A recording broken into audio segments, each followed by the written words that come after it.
Hello and welcome you all to our YouTube channel. तो आज हम आखिरी असाइनमेंट लेक्चर देखने जा रहे हैं of Newton's law of motion with friction. अगर आपने असाइनमेंट लेक्चर नंबर 3 नहीं देखा है तो आप हमारी प्लेलिस्ट में जाके ज़रूर देख सकते हैं। सो आज का हमारा आखिरी लेक्चर होगा for the Newton's law of motion with friction. इसके बाद हम नया चैप्टर चालू करेंगे, that is work energy and power. So please watch this video till end. So let's start the lecture without wasting any time. So here we are with our first question for the today. So let me read the question. So the question is, consider three blocks placed one over the other as shown in the figure. Let us now pull the blocks with the forces of magnitude 18 Newton, 100 Newton and 15 Newton. Take m1 is equals to m2 is equals to m3 equals to 10 kg. If the coefficient of static and the kinetic friction between all contacting surfaces are 0.3 and 0.2 respectively, find the sub question A acceleration of the blocks, sub question B friction at each surface. तो हमें frictions find out करना है and acceleration find out करना है between all the surfaces. Okay. Now see here class, सबसे पहले हम FBD बना देंगे for all the three blocks. सबसे पहले बात करेंगे ब्लॉक 1 की। सो this is block 1 whose mass is m1. m1 means 10 kg. So when you make a FBD of this block, तो इस ब्लॉक पे कौन से फोर्सेस लग रहे हैं? 18 न्यूटन फोर्स इस ब्लॉक के ऊपर लग रहा है। इसका खुद का weight that is 100 newton, normal reaction that is n1। अब इस ब्लॉक और इस ब्लॉक के ऊपर फ्रिक्शनल फोर्स लगने वाला है, करेक्ट है ना? तो ये m2 क्या करेगा? m2 चाहेगा ये ब्लॉक उसके साथ मूव करे, या फिर आप बोल सकते हो m1 लेफ्ट की तरफ जाने की कोशिश कर रहा है तो m2 उसकी मोशन को क्या करेगा? अपोज करने की कोशिश करेगा और उसके ऊपर एक फ्रिक्शनल फोर्स बनाएगा in the right direction. So this is the frictional force. I will write down F1, correct? तो this is the FBD of the first block. Now let's make a FBD for the second block. So this is second block whose mass is m2.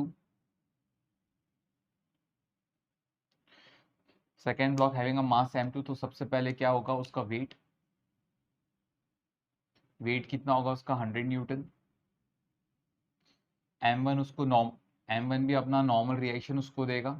n1 कितनी है? 100 Newton. तो मैं यहाँ पर एक और 100 Newton लगा देता हूँ। दिस इज योर n1, ठीक है? ये ब्लॉक भी अपना वेट इसको देगा। m3 इसको नॉर्मल रिएक्शन प्रोवाइड कराएगा, दैट इज n2, करेक्ट? इस ब्लॉक के ऊपर एक फ्रिक्शनल फोर्स लग रहा है इन the right direction, that is 100 Newton, है ना?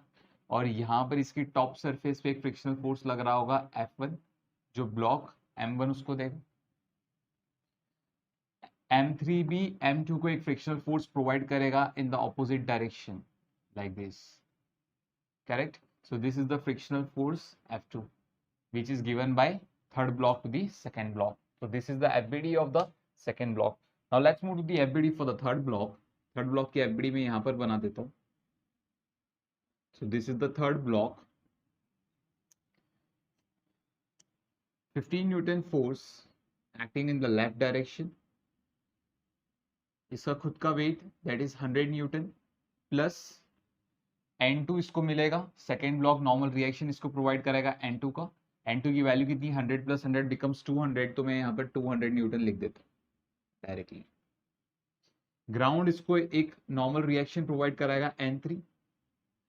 सेकेंड ब्लॉक इसके ऊपर एक फ्रिक्शनल फोर्स बनाएगा in the right direction, that is F2। लेकिन थर्ड ब्लॉक के ऊपर ग्राउंड सरफेस फ्रिक्शनल फोर्स बनाएगा in the right direction as the third block is moving in the left direction with respect to the ground. तो ground उसके ऊपर एक frictional force बनाएगा in the right direction, that is F3। So this are the values, okay? This is the free body diagram. So according to this free body diagram we need to find out the acceleration of the blocks, okay, as well as the frictional forces. तो सबसे पहला step होगा, आप सारे blocks की limiting value of static friction calculate कर लो और kinetic friction calculate करो, क्योंकि वो जरूरत पड़ने वाली है। तो let's talk about the limiting value of static friction first. FL1 maximum value of static friction between block 1 and block 2, we know that it will be is equals to mu n1, mu s n1. What is mu s का value? It's 0.3, and what is the value of n1? It is 100. So 0.3 into 100 comes out to be 30 Newton. Let's talk about FL2 now. It is mu s n2 What is the value of N2? 100 plus 100, 200, and mu s का value 0.3. So 0.3 into 200 comes out to be 16 Newton. Correct? Next, FL3. FL3 is equals to mu s N3. FL3, maximum value of static friction. Okay. Mu s का value 0.3, N3 का value कितना हो गया? 200 plus 100 comes out to be 300, which is equals to 90 Newton. So ये हमने क्या कर दिया? Limiting value of static friction calculate कर लिया. अभी हम काइनेटिक फ्रिक्शन भी कैलकुलेट करेंगे. That is Fk is equals to mu k N1. What is the value of mu k? It is 0.2. N1 का value 100. So it comes out to be 20 Newton. Fk1, this is Fk2, mu k N2, mu k value 0.2, and the value of N2, 100 plus 100 comes out to be 200, so it becomes 40 Newton. And finally Fk3, which is equals to mu k N3. What is the value of mu k? 0.2, and the value of N3 is 200 plus 100 comes out to be 300, which is equals to 60 Newton. So ये हमने limiting value of static friction और kinetic friction calculate कर लिए क्योंकि इसकी जरूरत हमें पड़ने वाली है. Okay, so now let's start this part. Let's start analyzing. सबसे पहले अभी यहाँ पर हम बात करेंगे that all this 3 blocks are moving together, जैसे कि हम हमेशा करते हैं. ठीक है, all 3 blocks are moving together with common acceleration. तो चलो, जब ये तीनों को मैंने एक सिस्टम मान लिया, all the 3 blocks is consider as a system. ठीक है, तो इस सिस्टम पे कौन से फोर्सेस लग रहे हैं? Let's check it out. सबसे पहले 100 न्यूटन का force in the right direction. After that 15 and 18 newton का force in the left direction. So this is 15 newton plus 18 newton in the left direction, और you can write down directly 33 newton, not a problem. तीनों मिलके weight दे रहा है 300 newton का in the downward direction, because each of them is of 10 kg, जिसकी वजह से एक नॉर्मल रिएक्शन मिलेगा n in the upward direction. Okay, और ये ऐसा मान के चल रहे कि तीनों ब्लॉक्स कहाँ पर मूव कर रहे हैं? In the right direction. If all the 3 blocks are moving in the right direction, तो ब्लॉक नंबर 3 और ग्राउंड सरफेस के बीच में जो फ्रिक्शनल फोर्स बनेगा वो लेफ्ट डायरेक्शन में बनेगा. सो this is your frictional force F. Let's see. और ये तीनों मूव कर रहे हैं with common acceleration, that is A. Okay, so this is your free body diagram. तो यहाँ पर सबसे पहले हम F की बात करते हैं. जैसे कि हमने माना है कि ये ब्लॉक राइट की तरफ मूव कर रहा है, तो ये काइनेटिक फ्रिक्शन होगी. करेक्ट. सबसे पहले वो काइनेटिक फ्रिक्शन कैलकुलेट करो. Fk is equals to mu k n. The value of mu k is 0.2, and the value of normal reaction कितना है? 300. So 0.2 into 300 comes out to be 60 newton. तो kinetic friction जो लग रहा है वो कितनी की लग रही है? 60 न्यूटन की काइनेटिक फ्रिक्शन लग रही है. Clear? Okay, now see here. यहाँ पर नेट फोर्स हम देखते हैं. Net force will be 100 minus 33. Correct. 33 means इन दोनों का addition. So 100 minus 33 minus F. What is the value of F? 60, which is equals to mass. Total mass कितना है पूरे सिस्टम का? 30 kg, and acceleration. Correct. minus 33 and minus 60 comes out to be minus 33 minus 60 कितना हो गया? It comes out to be 93. So 100 minus 93, which is equals to 30A. तो ये हो गया 7, which is equals to 30A. तो A का value हमें आ रहा है 7/30 मीटर पर सेकेंड स्क्वायर. चलो, ये हमने अजम्पशन किया था जब तीनों ब्लॉक्स एक साथ मूव कर रही है तो ये उनकी कॉमन एक्सेलरेशन होनी चाहिए. अभी हमें चेक करना है कि कौन सी ब्लॉक स्लाइड कर रही है या नहीं कर रही है, या रियल में तीनों एक साथ मूव कर रही है. ओके, तो लेट्स स्टार्ट देम. सबसे पहले बात करेंगे ब्लॉक नंबर 3 से, एनालाइज करना चालू करेंगे ब्लॉक नंबर 3 से. सो ब्लॉक नंबर 3 पर जब आप देखोगे, सो यहाँ पर ब्लॉक नंबर 3 की एफबीडी देखेंगे हम. जैसे कि हमें पता है ये राइट की तरफ मूव कर रहा है विथ एन एक्सेलरेशन A. हमने ऐसा अज्यूम किया था, राइट की तरफ मूव कर रहा है with an acceleration A. We know that if this block is moving in the right direction, तो ऑब्वियसली ये जो फ्रिक्शनल फोर्स होगा जो ब्लॉक और ग्राउंड सरफेस के बीच में लग रहा होगा, उसकी डायरेक्शन क्या होगी? लेफ्ट की तरफ होगी, जो हमने यहाँ पर लिया था. तो हम क्या करेंगे? F3 की डायरेक्शन को चेंज कर देंगे और उसको लेफ्ट की तरफ लेके आएंगे, क्योंकि हमने माना है कि पूरा सिस्टम राइट की तरफ जा रहा है. तो now this is not your frictional force direction between the third block and the ground surface. This is your frictional force direction between the third block and the ground surface. Remember that thing. Okay, so यहाँ पर हम Newton's law of motion लगा देंगे. So according to the Newton's law of motion, as we know that F2, so I'll write down F2 minus 15 plus F3. which is equals to mass into acceleration. What is the mass of this block? 10 kg and the acceleration जो में आया है, ठीक है, अभी फिलहाल के लिए हम a पुट करते हैं. ओके, नाउ क्लास F2, आपका जो F2 वैल्यू होगा वो आपका स्टैटिक फ्रिक्शन होगा. F3 आपको पता है कौन सा फ्रिक्शन होगा? काइनेटिक फ्रिक्शन होगा, अगर थर्ड ब्लॉक मूव कर रहा है तो. ठीक है, तो यहाँ पर जो आप देखोगे 15 plus F3, what is the value of kinetic friction? Kinetic friction की वैल्यू जो आप चेक करोगे 16 न्यूटन है. तो 15 plus 60 which is equals to 10A. और F2 की वैल्यू आपकी वेरिएबल होगी, ये फिक्स नहीं होगी. ठीक है, सो F2 माइनस 15 प्लस 60 कितना हो जाएगा? It is 5. 1 plus 6 becomes 7, it becomes is equals to 10A. So F2 minus 75 is equals to कितना आ रहा है हमें? 10A. Okay, put this value of A in this equation. So F2 minus 75 is equals to 10 into 7 upon 30. So 0 0 get cancel, तो ये 7/3 हो गया. F2 का value comes out to be 7/3 plus 75. Correct. तो यहाँ पर मैं 3 से मल्टीप्लाई कर दूंगा. 5 3 is 15, 7 3 is 21 plus 1 22 plus 7 upon 3. 7 plus 2 25, आपका हो गया 232 upon 3, which comes out to be 7 are 21, 77.33. सो ये आ रहा है हमें 77.33 न्यूटन. तो जब आप देखोगे F2 की वैल्यू क्लास 77.33 न्यूटन, और यहाँ पर जब आप देखोगे FL2 की वैल्यू 60 न्यूटन, मतलब फ्रिक्शन फोर्स की मैक्सिमम वैल्यू 60 न्यूटन ही हो सकती है, लेकिन by this calculation frictional force कितना आ रहा है? 77.33 न्यूटन आ रहा है.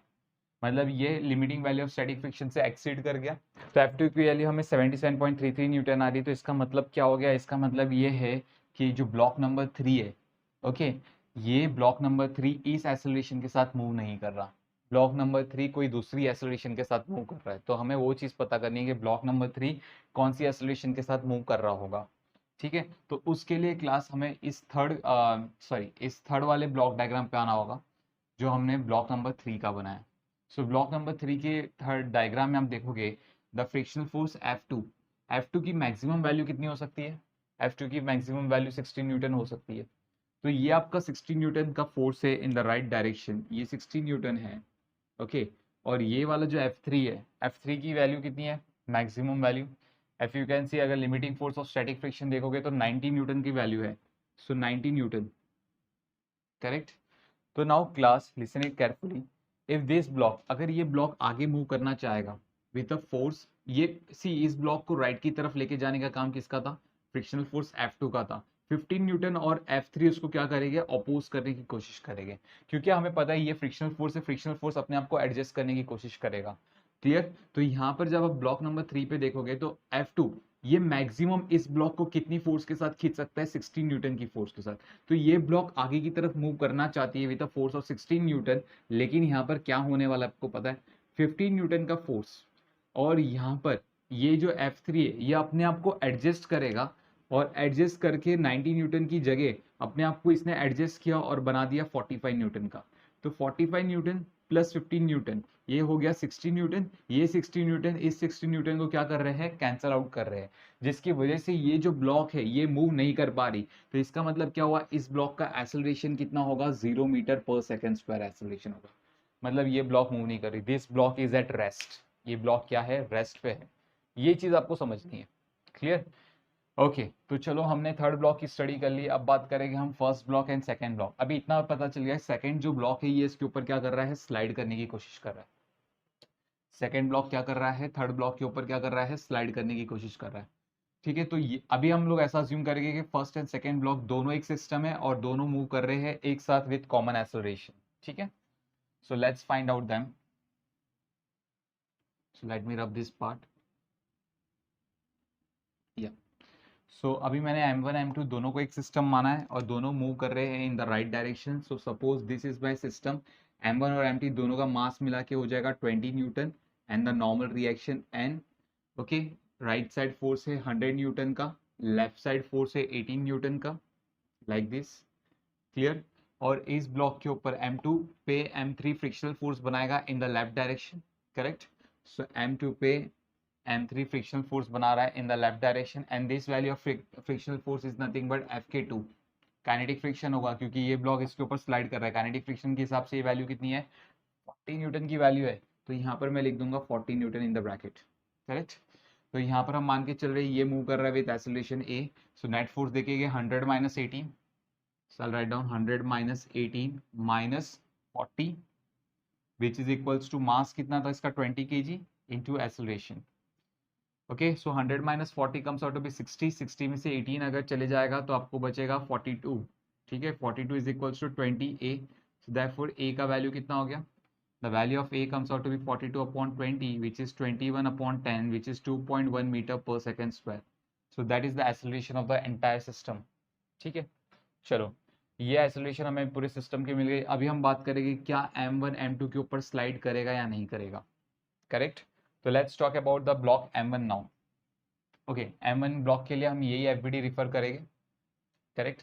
तो यहाँ पर हम मान के चल रहे कि ये मूव कर रहा है with an acceleration A, so if this block is moving with an acceleration A, तो यहाँ पर नेट फोर्स लगा देंगे according to the net force F1 minus 18 is equals to mass of this body is 10 into A, correct. So F1 minus 18 is equals to 10, A का value कितना है 2.1 है, सो 2.1 को 10 से मल्टीप्लाई करोगे तो 21 हो जाएगा, सो F1 का वैल्यू हो गया 21 plus 18, correct, which is 39 newton. तो फ्रिक्शनल फोर्स हमें कितना आ रहा है 39 newton. As you can see this frictional force exceeds the value of static friction, मतलब ये वाली जो फ्रिक्शनल फोर्स आपको आ रही है 39 Newton, it is greater then the limiting value of static friction इसका। और ये फ्रिक्शन फोर्स लग नहीं सकता, हमें पता है मैक्सिमम कितना फ्रिक्शन फोर्स लग सकता है 30 न्यूटन का फ्रिक्शन फोर्स लग सकता है। इसका मतलब क्या हुआ, इस ब्लॉक की एक्सेलरेशन 2.1 नहीं है, इस ब्लॉक की कोई दूसरी एक्सेलरेशन है। इसका मतलब क्या हुआ, M1 M2 के ऊपर स्लाइड कर रहा है, M1 M2 के ऊपर क्या कर रहा है, स्लाइड कर रहा है। तो there is a relative sliding between M1 and M2। चलो, M1 एंड M2 में अगर रिलेटिव स्लाइडिंग है तो हम पता करेंगे कि what is the acceleration of M1 as well as M2, okay. तो यहाँ पर हमने देखा कि सारे ब्लॉक्स एक दूसरे के ऊपर क्या कर रहे हैं, स्लाइड कर रहे हैं। सो लेट्स सी, ये यहाँ पर मूव कर रहा है विद एन एक्सेलरेशन, या it is moving with the acceleration A1। चलो, इसका एक्सेलरेशन मैंने A1 ले लिया, तो यहाँ पर हम न्यूटन्स की लॉ लगा देंगे, that is F(k1). Now this is your kinetic friction, क्योंकि हमें पता चल गया है कि फर्स्ट ब्लॉक सेकंड ब्लॉक के ऊपर स्लाइड कर रहा है, तो ये काइनेटिक फ्रिक्शन होगी। सो F1 minus 18 is equals to mass, that is 10, and acceleration is A1. What is the value of kinetic friction? 20. So 20 minus 18 is equals to 10 A1. So A1 का value आ रहा है 2 upon 10, that is 0.2 meter per second square. Very good. चलो, nice. Now let's talk about the block number 2. Block number 2 में भी हमें पता है ये दोनों भी क्या है, kinetic friction है ना। तो यहाँ पर जब आप देखोगे ये मूव कर रहा है let's say with an acceleration A2. So therefore I will write down Fk1, 100 minus Fk1 minus Fk2 is equals to mass कितना इस ब्लॉक का 10 kg and acceleration A2। Okay, so 100 minus what is the value of Fk1 20, Fk2 value 40 is equals to 10 A2। So 100 minus 20, 80 minus 40 becomes 40 which is equals to 10 A2। So A2 का value आ गया हमें 4 metre पर second square. तो हमें पता चल गया that A1 comes out to be 0.2 metre पर second square, A2 comes out to be 4 metre पर second square, A3 comes out to be 0 metre पर सेकेंड स्क्वायर, करेक्ट। तो एक्सेलरेशन तो मिल गई, और हमें पता है तीनों blocks, first block second blocks के बीच में काइनेटिक फ्रिक्शन है। So therefore I will write down F1 की value kinetic friction 20 Newton, F2 की वैल्यू 40 न्यूटन। ओके बच्चों, तो अभी हम F3 की बात करेंगे। तो F3 के केस में आप देखोगे तो ये जो F2 है, अभी हमें पता है सेकेंड ब्लॉक थर्ड ब्लॉक के ऊपर स्लाइड कर रहा है, तो ये 60 न्यूटन नहीं होगा, ये क्या होगा, अभी काइनेटिक फ्रिक्शन होगा जो कि 40 न्यूटन होगा ना। तो ये आपका 40 न्यूटन का काइनेटिक फ्रिक्शन है, करेक्ट, 40 न्यूटन का काइनेटिक फ्रिक्शन है। तो इस काइनेटिक फ्रिक्शन को कैंसिल करने के लिए 15 न्यूटन तो ऑलरेडी था, तो F3 की वैल्यू क्या होनी चाहिए थी, F3 की वैल्यू होनी चाहिए थी 25 न्यूटन, करेक्ट। तो आपका जो F3 का वैल्यू होगा वो कितना होगा 25 न्यूटन का प्लस, ठीक है। क्योंकि पहले वाले केस में हमने माना था कि ऐसा अज्यूम कर रहे थे कि ये तीनों ब्लॉक एक साथ मूव कर रहा था, तो हमने स्टैटिक फ्रिक्शन लिया था मैक्सिमम वैल्यू, ठीक है। लेकिन जैसे हमें मालूम पड़ गया कि ये जो सेकंड ब्लॉक है ये इसके ऊपर मूव कर रहा है, तो कौन सी फ्रिक्शन लगेगी, काइनेटिक फ्रिक्शन। तो ऑब्वियसली F2 की मैक्सिमम वैल्यू देखो, F2 की मैक्सिमम वैल्यू कितनी होगी, 40 न्यूटन होगी, ठीक है। तो वो आपको करेक्शन करना पड़ेगा, गलती से अगर आपने यहाँ पर 45 न्यूटन लिख दिया तो वो आपका आंसर रॉन्ग हो जाएगा, ठीक है। So please copy down this, then we do the next question. Here are with our next question. So the question is, let me read the question. Yeah, so the question is a block of mass M1 20 kg is placed on a wedge of mass m2 30 kg rest on a smooth floor as shown in the figure. Friction exists between the block and the wedge. Sub question A, find the acceleration of each block if force is equals to 180 Newton and force is equals to 400 Newton. Sub question B, solve the problem if force F is equals to 180 Newton is directed upward as shown in the figure. Okay ये सब question B का part है. सब question ए में हमें यही पूछा गया है कि आपका जब फोर्स का value, let me see the value of force, या 180 एंड 400 न्यूटन. तो जब आपका फोर्स का वैल्यू 180 एंड 400 न्यूटन है तब पता करो what is the acceleration of the blocks. Correct.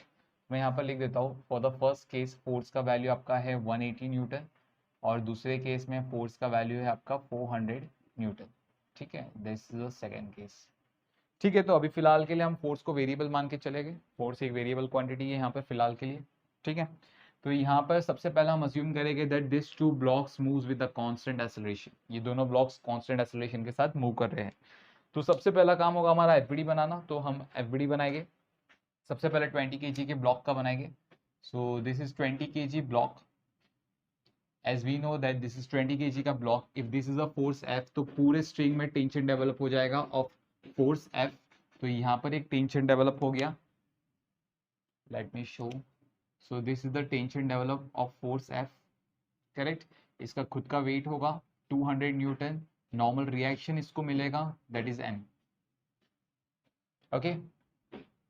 Now अभी यहाँ पर 20 kg का ब्लॉक और इस वेज के बीच में there is a frictional force. Like this is the frictional force. Let's say that frictional force is F. Correct. ये फ्रिक्शनल फोर्स इस ब्लॉक को, सी वेज क्या करेगा, इस ब्लॉक को रोकने की कोशिश करेगा by giving a frictional force F. And we know that both of them is moving with common acceleration. So मैं यहाँ पर ए लिख दूंगा. ठीक है. सो ये मैंने बिगर ब्लॉक का बना दिया एफबीडी. अब बात सॉरी स्मॉलर ब्लॉक का बना दिया. अब बात करेंगे हम बिगर ब्लॉक की. सो बिगर ब्लॉक के केस में that suppose this is a bigger block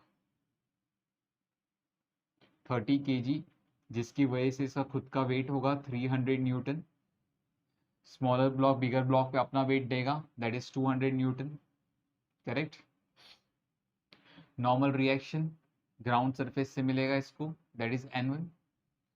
okay. यहाँ पर आपके पास एक पुली है. यहाँ पर फोर्स F लग रहा है. यहाँ पर भी फोर्स F होगा. फिर यहाँ पर आपके पास एक पुली है जहाँ पर force F in the downward direction and F force in the this direction. Clear. और यहाँ पर इस ब्लॉक स्मॉलर ब्लॉक क्या करेगा, बिगर ब्लॉक को एक फ्रिक्शनल फोर्स प्रोवाइड करेगा जिसकी डायरेक्शन राइट की तरफ होगी like this. This is your frictional force F. And we know that this block is moving with common acceleration A. Correct. Okay, so now we will apply the Newton's law of motion in both the blocks. So first come with the smaller block. तो यहाँ पर Newton's law of motion लगाएंगे तो F minus small f. इस block का mass कितना है 20 kg which is equal to 20A. Correct.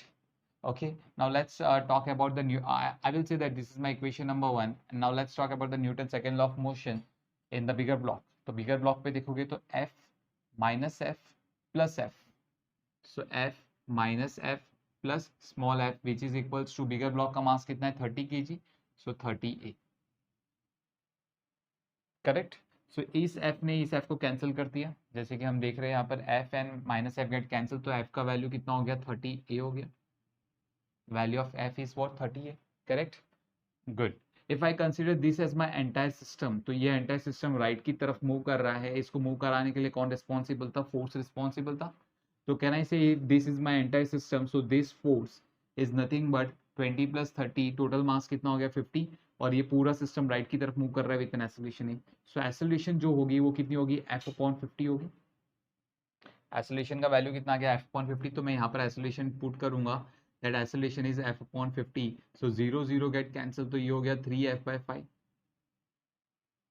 Now अभी हमने कंसीडर किया कि ये दोनों ब्लॉक्स एक साथ मूव कर रहा है. तो इसका मतलब क्या हुआ 20 kg का ब्लॉक 30 kg के ऊपर स्लाइड नहीं कर रहा है. अगर 20 kg का ब्लॉक 30 kg पे स्लाइड नहीं करेगा इसका मतलब इन दोनों के बीच में जो फ्रिक्शन होगा वो कौन सा फ्रिक्शन होगा, स्टैटिक फ्रिक्शन होगा.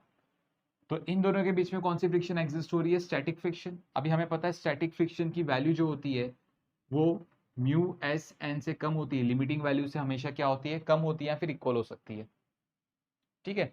तो यहाँ पर स्टैटिक फ्रिक्शन f की वैल्यू कितनी है 3f by 5. तो आई will write down 3f by 5 which is less than equals to mu S का वैल्यू कितना है 0.6. so I'll write down 0.6 and what is the normal reaction is 200. तो इनको जब सॉल्व करोगे तो क्या मिलेगा, 3F/5 less than equal to 0.6 into 200 comes out to be 120 newton. So 3 1 जा 3 4 जा 5 को वहां पर भेजोगे, 5 into 40 comes out to be 200 newton. So force is less than equals to 200 newton, है ना। तो ये कंडीशन आपकी जो हमने अज्यूम किया ये कंडीशन वैलिड होगी।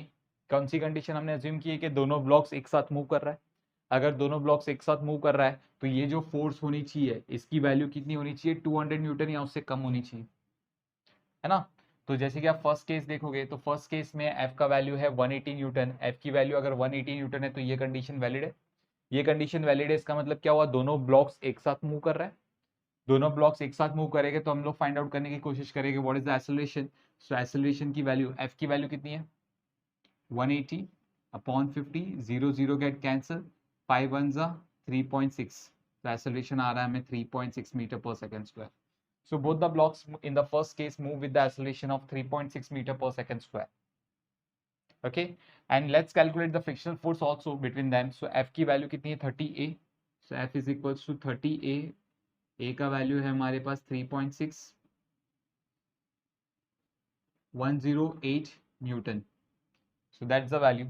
F का वैल्यू कितना अभी 400 न्यूटन. F की वैल्यू अगर 400 न्यूटन हो गई, सेकेंड केस हम बात करेंगे दैट F का value is equals to 400 newton. तो यहाँ पर जो F है which is greater than value of 200 newton, है ना, greater than 200 newton, not equals to greater than 200 newton. अगर F का वैल्यू 200 न्यूटन से ज्यादा हो जाएगा तो इसका मतलब क्या हुआ, इन दोनों ब्लॉक्स के बीच में स्लाइडिंग हो रही है, there is a relative sliding between the blocks. तो इन दोनों ब्लॉक्स के बीच में क्या हो रही है, स्लाइडिंग हो रही है. चलो इतना समझ में आता है. तो अगर दोनों ब्लॉक्स के बीच में स्लाइडिंग होगी तो उनके बीच में जो फ्रिक्शन लगेगा वो कौन सा फ्रिक्शन लगेगा, काइनेटिक फ्रिक्शन लगेगा. सबसे पहले काइनेटिक फ्रिक्शन कैलकुलेट करोगे. सबसे पहले हम बात करेंगे काइनेटिक फ्रिक्शन की. तो kinetic friction between the block is mu K N. What is the value of mu K, 0.4. So 0.4. What is the value of normal reaction, normal reaction 200. So 0.4 into 200, इनको सब सॉल्व करोगे तो हमें आ जाएगा कुछ 80 Newton, correct. तो kinetic friction की value कितनी आ रही है हमें, 80 न्यूटन आ रही है. अब ब्लॉक 1 पे हम क्या करेंगे, यहाँ पर इसकी एक्सेलरेशन में अज्यूम करूंगा कि A1 एक्सेलरेशन है और यहाँ पर न्यूटन्स की लॉ लगा देंगे. So according to the Newton's law, okay मैं यहाँ पर लिख देता हूँ. Okay, according to the Newton's law F minus F K, now this is your kinetic friction बच्चों, ये आपका काइनेटिक फ्रिक्शन है. सो F माइनस एफ के which is equals to mass, what is the mass 20 kg and acceleration नहीं पता. F का value हम कौन सी फोर्स दे रहे हैं, कितनी वैल्यू की फोर्स दे रहे हैं, 400 न्यूटन की फोर्स दे रहे हैं. सो राइट डाउन 400. एफ के का value 80 which is equals to 20 A1. तो 400 माइनस 80 कितना हो गया, it comes out to be 320 which is equals to 20 A1. 0 0 get cancel. So A1 का वैल्यू कितना हो गया, 16 मीटर पर second square. So block number 1 20 kg का ब्लॉक कितनी की एक्सेलरेशन के साथ जा रहा है, 16 मीटर पर सेकेंड स्क्वायर की एक्सेलरेशन के साथ मूव कर रहा है. Good. Now let's talk about the block number 2. Block number 2 मतलब वेज की बात करेंगे. तो वेज पे जो भी वेज की हमने एक इक्वेशन बनाई थी, which is what is the equation for the veg, that यहाँ पर F माइनस एफ, जो भी आप फोर्स दोगे वो कट जाएगा फॉर द वेज. तो F की वैल्यू जो होगी वो कितनी हो जाएगी, 3F/5. That is the value of frictional force, correct. Frictional force, और you can say frictional force is 30 into A. Frictional force is equals to 30 into A. So I write down F is equals to 30 A2. चलो ये veg जो है ये move कर रहा है with an acceleration A2, ऐसा अज्यूम करेंगे हम. तो F का वैल्यू कितना हो गया, 30 A2 हो गया. फ्रिक्शनल फोर्स हमें पता है कितनी एग्जिस्ट कर रही है, काइनेटिक फ्रिक्शन एग्जिस्ट कर रहा है ना बिटवीन द टू ब्लॉक्स. तो ये जो काइनेटिक फ्रिक्शन है ये कितना हो जाएगा, 80. So 80 is equals to 30 A2. 0 0 get cancel. तो A2 का वैल्यू आ गया आपका 8/3 मीटर पर सेकेंड स्क्वायर. सो इस तरीके से फर्स्ट सब क्वेश्चन हम सॉल्व करेंगे. So please copy down, then will do the second sub question. Now we will move to the second sub question. So second sub question, let me rub this part so that we can go for the second sub question.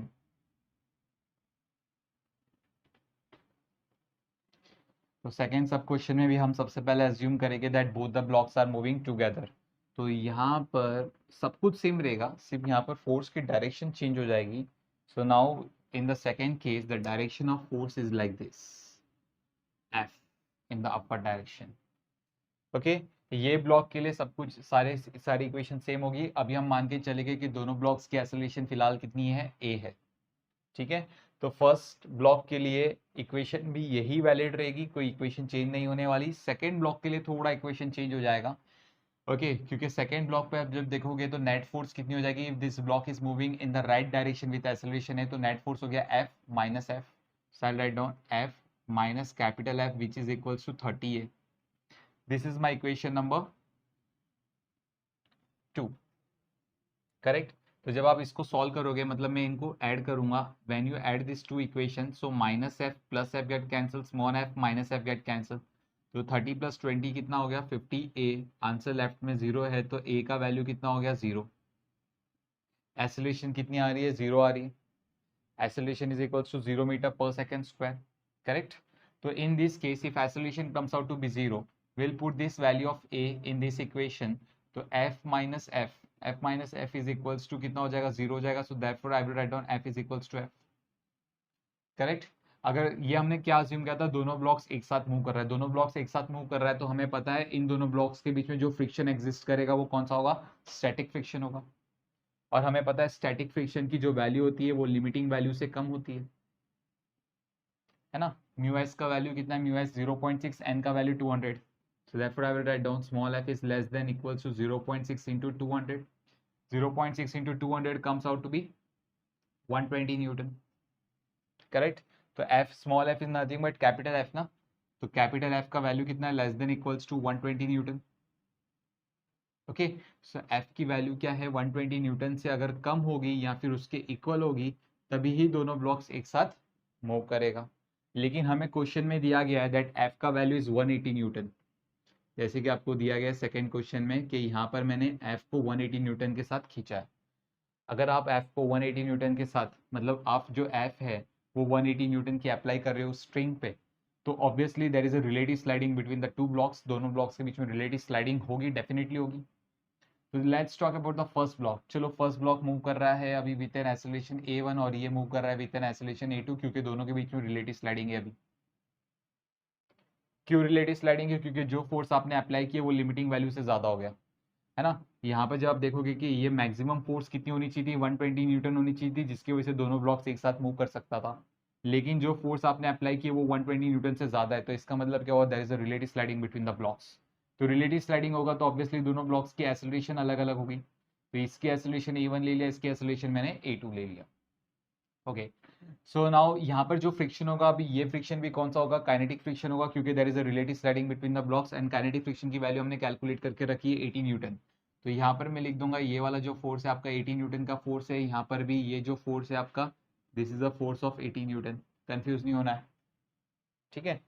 So now let's talk about this part, so F minus 80, F minus 80 which is equals to mass कितना था इस block का, इस block का मास था 20 kg and acceleration is a1, तो f का value कितना है हमारे पास 180 minus 80 is equals to 20 a1, तो ये हो गया हमारे पास 100 इज इक्वल्स टू 20 a1, तो a1 का वैल्यू आ रहा है आपको 5 मीटर पर सेकंड स्क्वायर। चलो a1 का वैल्यू आ गया। Now let's talk about the block number 2। So block number 2 पे हमें पता है if this block is moving in the right direction with acceleration a2, so f minus f, so I'll write down f minus capital F, f minus capital F is equals to mass कितना है 30 and acceleration is a2। What is the value of F? Limiting friction कितनी है, not limiting friction sorry, kinetic friction कितनी है 80 Newton, so I'll write down 80 minus F का value कितना है 180, तो F का वैल्यू है आपके पास 180, so 80 minus 180 which is equals to 30 into A2, तो 80 minus 180 कितना हो जाएगा आपका -100 which is equals to 30 A2, correct. तो A2 का वैल्यू कितना हो गया आपका, A2 is equals to -100 upon 30, 0 0 get cancel, so -10/3 metre पर second square. Negative sign indicates what, जो एक्सेलरेशन हमने यहाँ पर दिखाई है, जो एक्सेलरेशन यहाँ पर है A2, ये एक्सेलरेशन नहीं होगी, इसकी ऑपोजिट डायरेक्शन में एक्सेलरेशन होगी। So here we have with our next question and the last question for this day as well as for this chapter, okay. So let me open the question. Yeah, so the question is, consider the situation shown in the figure. The horizontal surface below the bigger block is smooth. The coefficient of friction between the blocks is mu. Find the minimum and the maximum force F that can be applied in order to keep the smaller block at rest with respect to the bigger block. Okay, तो यहाँ पर हमें find out करना है f का minimum value और maximum value क्या होगा ताकि ये दोनों blocks with respect to bigger block क्या रहे, रेस्ट पे रहे, मतलब ये दोनों blocks with respect to bigger block move नहीं करना चाहिए। ओके तो एफ की आपको मिनिमम वैल्यू भी पता करनी है और मैक्सिमम वैल्यू भी पता करनी है। हम सबसे पहले बात करेंगे मिनिमम वैल्यू की। एफ की मिनिमम वैल्यू होने की वजह से ये हो सकता है कि ये जो ब्लॉक है ये नीचे स्लाइड करे और ये ब्लॉक राइट की तरफ जाए, लेकिन जो फ्रिक्शनल फोर्स है, इस फ्रिक्शनल फोर्स, यहाँ पर जो फ्रिक्शनल फोर्स लगेगा वो अपर डायरेक्शन में लगेगा और यहाँ पर जो फ्रिक्शनल फोर्स लगेगा वो लेफ्ट डायरेक्शन में लगेगा, जो इस ब्लॉक की मोशन को अपोज करने की कोशिश करेगा। यही फ्रिक्शनल फोर्स, सी यहाँ पर जो फ्रिक्शनल फोर्स ऊपर की तरफ लग रहा है ये ग्रेविटेशनल फोर्स को कैंसल आउट कर देगा, जिसकी वजह से ये ब्लॉक मूव नहीं करेगा। If this block is not move then this block is also not moving. Clear? तो हमें ये पता चल गया कि एफ जब मिनिमम होगा तो ये ब्लॉक नीचे जाने की कोशिश करेगा, लेकिन फ्रिक्शनल फोर्स ऊपर लगेगा, जिसकी वजह से ब्लॉक की मोशन को क्या करेगा, वो अपोज करेगा और फाइनली ब्लॉक की कोई भी मोशन नहीं होगी with respect to the bigger block. Okay so let's analyse this with the help of free body diagram. तो सबसे पहले हम बात करेंगे फ्री बॉडी डायग्राम की of this block. Okay so चलो हम फ्री बॉडी डायग्राम बना देते हैं that this is a block whose mass is m। इस ब्लॉक के पास there is a tension T in the string. इस ब्लॉक के पास there is a frictional force F in the left direction, mg in the downward direction and normal reaction n1 in the upper direction. इसको F1 ले लेते हैं, ठीक है। Now let's talk about this smaller block m, this smaller block m। तो इस block के पास कौन से फोर्सेस है, सबसे पहले the downward force that is mg, upward force tension in the string, normal reaction यहाँ पर इसको मिल रहा है दैट इज n2, करेक्ट। और इस ब्लॉक के ऊपर फ्रिक्शनल फोर्स लगेगा in the upward direction that is f2, like this way. Clear? Okay, now I will consider that this entire system is moving in the right direction with an acceleration a. तो obviously इनका भी acceleration क्या होगा, a होगा, और यहाँ पर इसका भी acceleration क्या होगा, a होगा। Okay, so now see here class, listen it very carefully. So हमें पता है, सबसे पहले f की बात करेंगे, ये पूरा सिस्टम मूव कर रहा है विद एन एक्सेलरेशन है, और इन्होंने जो केसेस हमें पूछा है उस केस में ये दोनों ब्लॉक्स इस ब्लॉक के रिस्पेक्ट में मूव नहीं करना चाहिए। इसका मतलब क्या हुआ, there is no relative sliding between the blocks, correct. तो यहाँ पर ये पूरा सिस्टम राइट की तरफ मूव कर रहा है विद एन एक्सेलरेशन ए, तो एफ जो फोर्स लग रहा है उसका वैल्यू क्या होगा, m plus m that is 2m into acceleration A. तो ए का वैल्यू कितना हो गया आपका, f upon m plus 2m, so that is the value of A. Okay ये चीज याद रखो, n2 की वैल्यू क्या हो जाएगी, n2 is equals to mass into acceleration. इस ब्लॉक का मास है m, as we know that, correct। what is the value of a, so this is the value of a, put this value over here, so m f upon m plus 2m, so that is the value of n2। if this is the value of n2, हम यहाँ पर मान के चलेंगे कि ये frictional force, now this block is on the verge of slipping, if this block is on the verge of slipping, तो यहाँ पर ये फ्रिक्शनल फोर्स अपनी मैक्सिमम वैल्यू पे होगा। सो F2 की वैल्यू क्या हो जाएगी, म्यू n2, और म्यू n2 की वैल्यू हमने निकाली हुई है that is mf upon m plus 2m। सो ये हमने F2 की वैल्यू निकाल दी यहाँ से। ओके तो यहाँ से जब आप देखोगे F2 plus T is equals to mg, तो t की वैल्यू क्या हो जाएगी, it is mg minus F2, correct. Now let's come over here, यहाँ पर आ जाओ। तो अभी यहाँ पर आप देखोगे तो n1 की वैल्यू कितनी हो जाएगी, n1 is equals to mg, and we know that if this blocks is on the verge of slipping, इसका मतलब क्या हुआ, उनके बीच में जो फ्रिक्शनल फोर्स लग रही है that frictional force is on the maximum value that is mu n1, and what is the value of n1, it's mg, so mu mg, correct. Okay तो यहाँ पर अभी नेट फोर्स की बात करेंगे, net force is t minus f1 which is equals to mass into acceleration m into a, correct. So t का value कितना है हमारे पास, mg minus f2, so I write down mg minus f2 minus f1 which is equals to mass into acceleration. What is the value of acceleration, f upon m plus 2m, तो यहाँ पर acceleration की हम value put करेंगे f upon m plus 2m, और यहाँ पर हो गया mg minus what is the value of f2, the value of f2 is nothing but this value that is mu mf upon m plus 2m, correct. okay, and the value of f1 is mu mg, so minus mu mg, so m and m get cancel out। f वाले term को हम लोग क्या करेंगे, right hand side भेजेंगे, सो यहाँ से मैं g कॉमन ले लूंगा इन दोनों इक्वेशन से, तो inside the bracket 1 minus mu which is equals to f upon m plus 2m, correct. और ये टर्म को मैंने राइट हैंड साइड भेज दिया, तो ये हो गया mu F upon M plus 2m। तो यहाँ से मैं f कॉमन ले लूंगा। सो आपने अगर f कॉमन ले लिया, so f upon M plus 2m, और इनसाइड द ब्रैकेट क्या मिलेगा आपको, म्यू प्लस 1। करेक्ट। तो आपकी f की वैल्यू कितनी हो गई, f इज इक्वल्स टू, ये सारे टर्म को हम लेफ्ट हैंड साइड भेजेंगे। लेफ्ट हैंड साइड में क्या है, g1 माइनस म्यू ऑलरेडी था। ये टर्म आपकी राइट हैंड साइड आ जाएगी, लेफ्ट हैंड साइड आ जाएगी, तो ये हो गया 1 plus mu this one, and m plus 2m इसकी डिनोमिनेटर में चले जाएगा, सॉरी न्यूमरेटर में चले जाएगा। सो m plus 2m, so that is the value of f। ठीक है, ये सारे टर्म्स को मैंने लेफ्ट हैंड साइड भेज दिया, तो आपकी वैल्यू ऑफ f आपको मिल गई। सो this is the minimum force that should exist on the block, जिसके से ब्लॉक स्लाइड ना करेगी, नहीं करेगा। ठीक है, अभी हम बात करेंगे what is the maximum value of force f। देखो f मैक्सिमम होने की वजह से ये ब्लॉक क्या करेगा, पीछे की तरफ स्लाइड करने की कोशिश करेगा।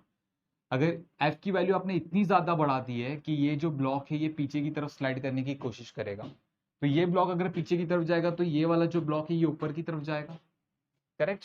तो ये ब्लॉक अगर पीछे की तरफ जाएगा तो इस पे फ्रिक्शनल फोर्स कहाँ पर लगेगा, इन द राइट डायरेक्शन। तो कुछ नहीं करना है, सिर्फ बस यहाँ पर जो फ्रिक्शनल फोर्स है उसकी डायरेक्शन अपोज कर दो। So now this is the direction of frictional force. यहाँ पर भी देखो, ये अगर लेफ्ट की साइड जा रहा है, ये ब्लॉक ऊपर की तरफ आएगा, तो ऑब्वियसली यहाँ पर फ्रिक्शनल फोर्स कहाँ पर लगेगा, इन द डाउनवर्ड डायरेक्शन। तो फ्रिक्शनल फोर्स की डायरेक्शन को मैंने अपोज करवा दिया, कुछ नहीं करना है, सब कुछ सेम होगा, सिर्फ फ्रिक्शनल फोर्स की डायरेक्शन अपोज हो जाएगी। करेक्ट। आपकी ये इक्वेशन सेम होगी, ये इक्वेशन सेम होगी, F2 की वैल्यू भी सेम होगा, सिर्फ यहाँ पर चेंज हो जाएगा। यहाँ पर क्या चेंज हो जाएगा, F2 प्लस एम जी, यहाँ से F2 आप निकाल के यहाँ पर लिख दोगे। ठीक है, F2 plus M G is equals to T, तो यहाँ पर T is equals to M G plus F2। ये इक्वेशन वैसे की वैसे रहेगी। ठीक है, अब यहाँ पर बात करते हैं, ये इक्वेशन आपका सेम रहेगा, ये इक्वेशन आपका सेम रहेगा। यहाँ पर T माइनस F1 की जगह T प्लस F1 हो जाएगा, because both of them is in the same direction. Correct, T plus F1, और T का वैल्यू क्या है, mg प्लस F2, तो मैं यहाँ पर T की वैल्यू पुट करूंगा mg प्लस F2 और प्लस F1। ठीक है, सिर्फ माइन्यूट चेंजेस है और कुछ नहीं है। F2 की वैल्यू कितनी है, mu M F upon M plus 2m, तो यहाँ पर सिर्फ प्लस आ जाएगा, और यहाँ पर भी प्लस आ जाएगा क्योंकि F1 पॉजिटिव में ना, तो म्यू एम जी। ठीक है, कुछ भी नहीं करना है, सिर्फ बस वैल्यू सब्सटीट्यूट एकदम अच्छे से करना है। तो यहाँ पर जब आप देखोगे, आपने यहाँ से g कॉमन लिया, बीच में प्लस साइन है तो प्लस, और ये वाली टर्म अगर आपने राइट हैंड साइड भेजेगे तो ये प्लस था, तो राइट हैंड साइड जाने पे माइनस हो जाएगा, तो मैं यहाँ पर माइनस लिख दूँ। तो ये माइनस हो गया, तो आपका यहाँ पर सी f कॉमन लोगे तो आपका 1 माइनस म्यू बचेगा, तो f कॉमन ले लिया तो यहाँ पर मिला 1 माइनस म्यू। करेक्ट, यहाँ पर g 1 प्लस म्यू होगा। तो अभी इस टर्म को जब आप लेफ्ट हैंड साइड भेजोगे तो सारी इक्वेशन सेम होगी, सी बस यहाँ पर साइन चेंज हो जाएगा। g 1 प्लस यू था तो यहाँ पर g 1 प्लस यू हो जाएगा, और 1 minus you left hand side चले जाएगा तो यहाँ पर 1 minus you. So that is the value of maximum force. तो ये आपका मैक्सिमम फोर्स का वैल्यू है, और मिनिमम फोर्स कितना आ रहा था हमें, the minimum force is g 1 minus mu m plus 2m upon 1 plus mu. So that is the value of minimum force. तो इसी के साथ हमने आज Newton's law of motion with friction का असाइनमेंट लेक्चर नंबर 4 खत्म किया। From the next class onwards, we will start with work, energy and power. So if you like this lecture, then please share with your friend and subscribe our channel. Thank you.